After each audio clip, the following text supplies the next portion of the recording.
I'm Diego Cordovez. Adam Schoenfeld. Welcome to The Scoop, brought to you by Full Tilt Poker. And Gavin Smith doesn't need a whole lot of introduction. Everybody knows everything there is to know about this guy. I don't even know. We're going to uncover. Why have him on? We're going to uncover new stuff. And great guy, legitimate player, WPT Player of the Year once. And he is now in a new phase, new non-drinking phase of his life. He's turned over a new maple leaf. Thank you. Canadian. Without further ado. You guys have a competition on who's going to get more gray hair? Save that for the show. No. It's like, I look myself in the mirror and I'm like, I've aged like 20 years since I met you, which was like 7 years ago. I was good looking and young. At least young. Yeah. The thing is, I've had gray hair since I was Reno. a kid. Oh, when you made your debut? I met him in Reno. Correct. I met a man in Reno. That's funny. I was in Reno there too. We didn't know each other at all. But I was there, and I remember Adam was doing his craziness, and Jack Fox is like, there's this crazy kid from New York. He doesn't know what he's doing. He's making everyone lay down. He's driving everyone. Have you actually ever cashed in the World Series yet? Yes. Nice. How many World Series events did you play this year? less? We're going to discuss this on the air, by the way. You watch next week's episode, and you'll see Adam cash. Yeah, congratulations on the cash. How long did it take? Like 6 years? 7 years. But how many events did you play this year? A lot. I don't remember because I was completely annihilated for the entire World Series. Probably like 25 events, right? Oh, at least. Probably more. That's more events than I've played in my entire World Series career. So my offer is the same as your offer, just over a longer period of time. Look, he doesn't like that. No, I'm okay with it. But no, and I use this. But you were trying. If this is, I was trying to drink myself into oblivion. This is a you were trying to actually win. This is a compliment to you. I cite you as like, here's a really good player. He had one bad year. It's like the same as my whole World Series career. But it doesn't mean you're not going to win 2 events next year. I performed, if not above, certainly no worse than what my expectation was in this year's World Series. Just because you were drinking so much. Yeah, I was on life tilt. And now, what was your impetus to stop? Poor results? You decided not to drink anymore? No, I made bets, but my friends obviously thought I was going to die. So those bets... this is their way of motivating you. Those bets are an intervention. To save. Pretty much. Can you tell us, what are the details, and how long do you have to not drink? 4 months is the bet. I've been I'm coming on 12 weeks. That's awesome. So I'll be done November 6th. I'll win the bet on November 6th. And November 7th, like you drink 4 pints of whiskey, or 4 pints of this whiskey. Feels good and you keep going? I actually don't feel too much different. So, I would think I'll drink again, but hopefully just not get back into that where, You look a lot better. You're clear-eyed. No, you do look good. Yeah. During the World Series, was it just drinking because of other stuff that was on your mind, or just as an I broke up with my fiance shortly before the World Series. So, between that and everything else, it was sort of just, I don't know. Bill Brunson always advised not to break up with your fiance or have other stuff on your head. No joking aside. When you're playing, it's tough. You know how I handle that? No joke. Just never have a girl. Never have a date. Yeah, that works. Yeah, I'm actually decided to go to that camp, and I've decided to swear off women. It's not so bad with the internet. Yeah, $29.95 a month. You're fine. And now there's you don't even have to pay that. As you know, this guy knows what I'm talking about. Let's move on. That's a good topic to continue on. No, that's great news, though. And, there's a slight irony because you used to have an endorsement relationship with Canadian Club Whiskey. Actually, with Black Velvet Canadian Whiskey. I'm sorry. I still have that. We still have that affiliation. We're still under contract right now, and we're in negotiations to see whether it'll continue or not. I love those videos you did. I saw you take some heat for them. I thought they were excellent. Thank you. You have a unique, I think that it's true that other people might not be successful playing your style, but you've proven that it works for you. I proved it a while ago. Now I'm proving that it might not be as effective. I might have to start proving a different system soon. Maybe you've told too many people what you're. I don't know. It's sort of. I've always been of the opinion that the whole small ball strategy is a strategy you can tell just about anybody you want about, and they're not. There's not a great time-proven defense against it. And you still have to execute it. You have to know what you're doing. But then every so often, when you just decide you want to go do other things and you just blow off all your chips before first break, then it doesn't work. It doesn't matter how small ball you want to play. If you have no chips left, you're out. That's large ball. Exactly. I sound like a shill, but Michael Craig wrote this guide to tournament poker for Full Tilt. I had a chapter in it. that's what I was leading in, except that my questions usually are so long. Yeah. Okay. Multi-part. I might lose focus. And he doesn't modulate. I have ADD. Yeah. You got to keep my focus. He doesn't modulate his voice at all either, so it's just like easy to go into a coma. That was the preamble to the preface to saying that your chapter was, I think, one of the most interesting and best ones in the book, in the sense that I agree. You have a real unique style. I mean, small ball is pretty broad. There are a lot of different variations. You've got a style where, as advocated in the book, in the chapter, no re-raising, no raising, not necessarily putting a lot of emphasis on position, playing from all positions. So you've got your own small ball. Where did that evolve from? I mean, what were the influences that led to that? Well, I guess first off, it's something that it's kind of like survival.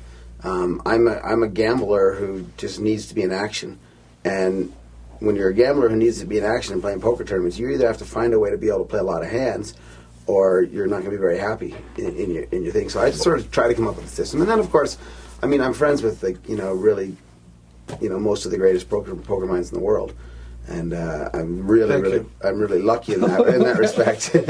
No, I mean, I'm blessed in as much as I can go to the smartest and the best players in the world and talk poker with them, and they're willing to talk back, and we can bounce things off each other. But you've still got your own way of doing things, which is different from.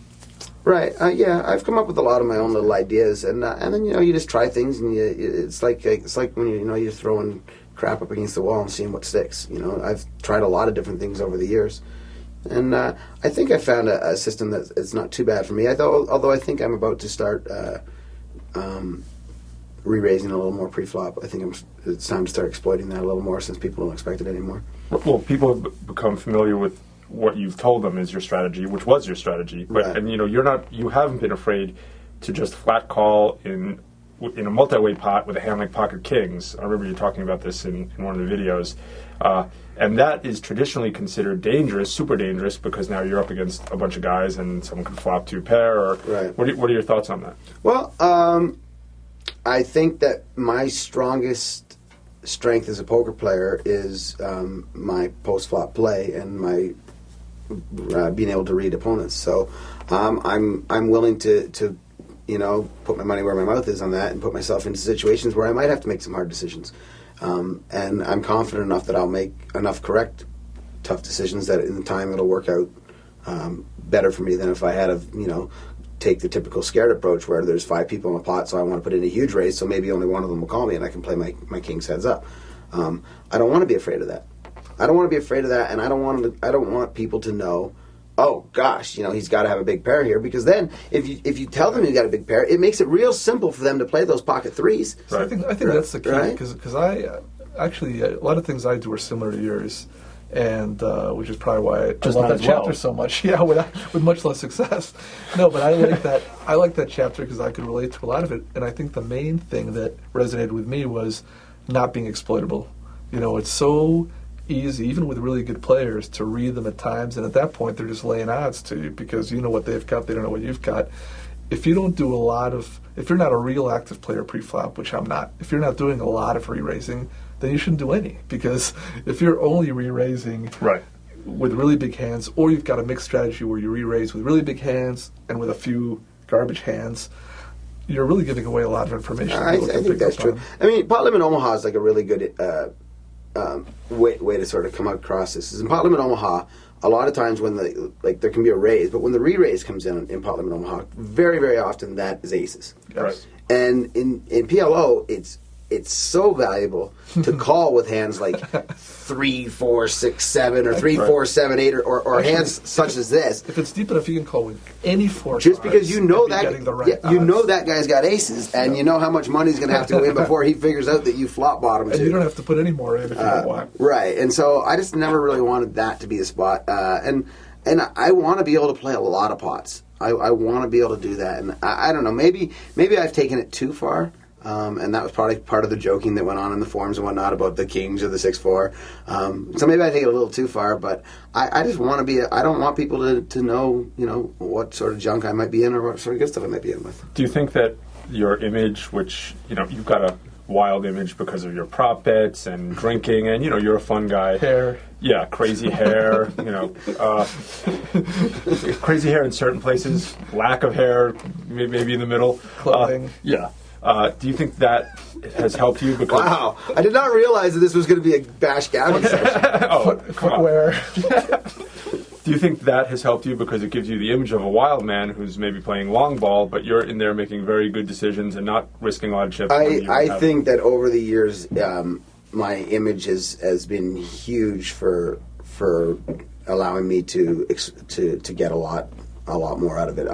Basically, I very few people, even though I tell them on my radio show all the time, I tell them on these interviews, I tell everybody, but very few people ever realize that, yes, I am in a ton of pots, but when there's a lot of money in that pot, right. I've got a hand, right. and that just is right about 99% of the time. That when there's a lot of money in the middle, I've got a hand, and people just always think that I'm full of shit. Your game is not the power poker, and then you turn over total cold bluff in a huge pot. I mean, that doesn't happen very often. Right. It really doesn't happen that often, But people believe it does, and that's great. I do get a lot of action on big hands, but I also probably get a lot more beats put on me than your average person too, because people are thinking I'm full of crap and in there.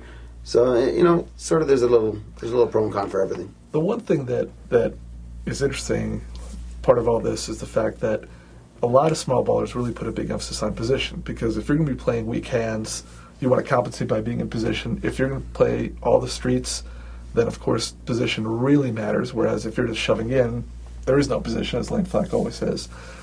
You seem to take that concept on its ear in the sense that you're playing a lot of hands, but you're playing a lot of hands from all positions too, or right. is that a myth, or is that... No, my theory basically has been that if I look at the hand and I want to play it, I play it.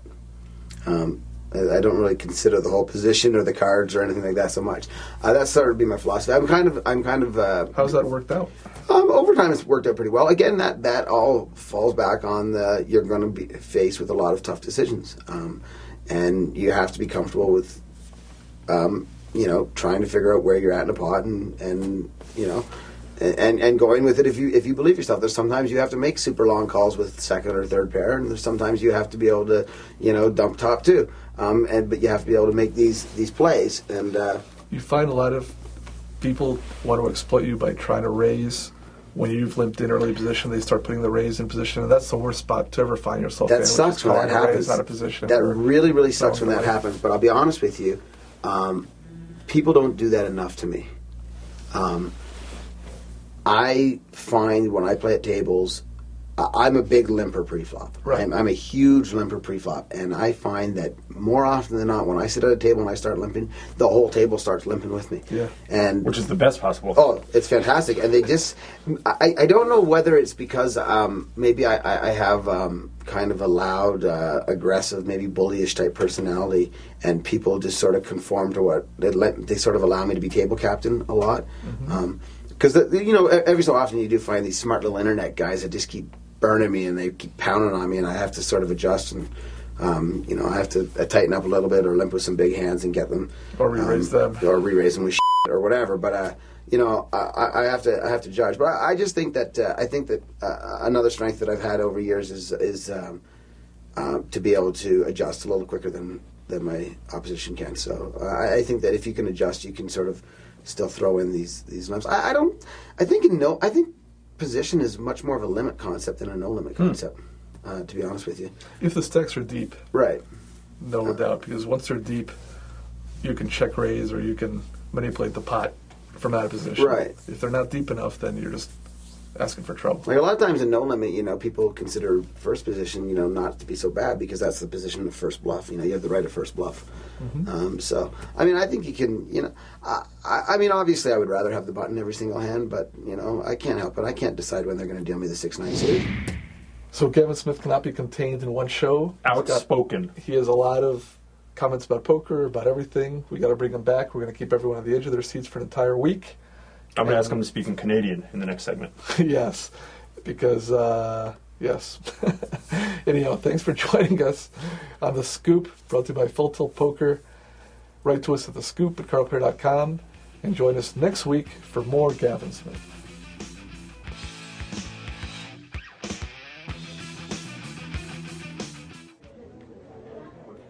2 bracelets. Awesome. Well, these aren't easy to win. remember this one like it was yesterday. My opponent had me down to my last. Sorry. Anyway, it's down to my last few chips. So I had to call. We play at fulltailpoker.com.